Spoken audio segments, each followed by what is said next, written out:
they give him a shot to the head. God alone knows what's in those. Knocked right down on the ground. Robbery that had taken place, drugs, and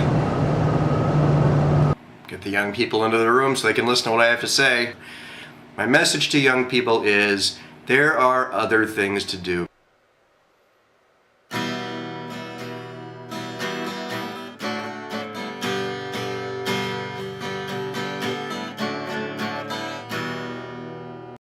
Good morning, Brockton from GABC TV. My name is Bruce Burleson from the Brockton chapter of the Guardian Angels.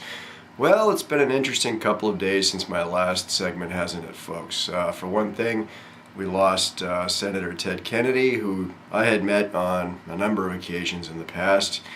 Now, while obviously the good senator and I did not always agree on everything, we did agree on one thing, and that is that the American value of helping your fellow man in a time of need is of paramount importance. And now is a time of need, folks. I just read on Facebook about how some Guardian Angel chapters are doing things like collecting blankets for the homeless. This is part of what it means to dare to care, and good for them for doing that. Did you know, by the way, that most Americans, myself included, are a mere 3 or 4 paychecks away from homelessness ourselves? Kind of makes you appreciate what you have in life when you think about it. And there's other things you can do. Maybe you have some skills to offer. Maybe your neighbor's house needs fixing up. Maybe they don't have the money or the equity to do it themselves, but you can go over with a box of tools, maybe a couple hours a week, and help them fix it up. And that's what we as the Guardian Angels try to do as well. By investing a few hours each week in patrolling and training, we can make the streets safer for everyone, as well as providing good role models for young people. Which is even more important if you guys remember my last segment where I talked about how young people were dropping rocks off of, bridges onto passing cars. If that's not an illustration of how much we really need more and better role models for our young people, I don't know what is, quite frankly.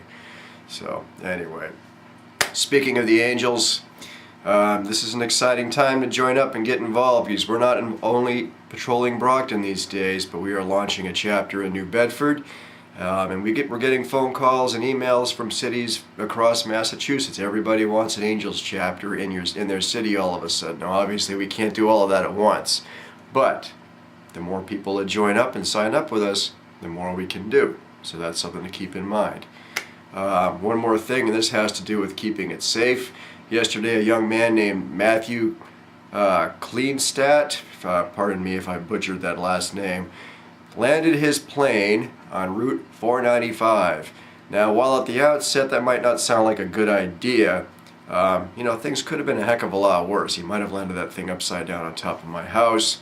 That would not have been a good thing at all. Congratulations, Matthew, for an act of bravery which saved your own life and the life of your passenger, and managed not to kill anybody on the ground as well. That took a certain amount of finesse. A little bit of American heroism there that sometimes goes unspoken. That's about it for today. Have a great day, folks. Remember what I said in memory of Senator Kennedy about looking out for your neighbor or looking out for your fellow man. And remember to dare to care and keep it safe.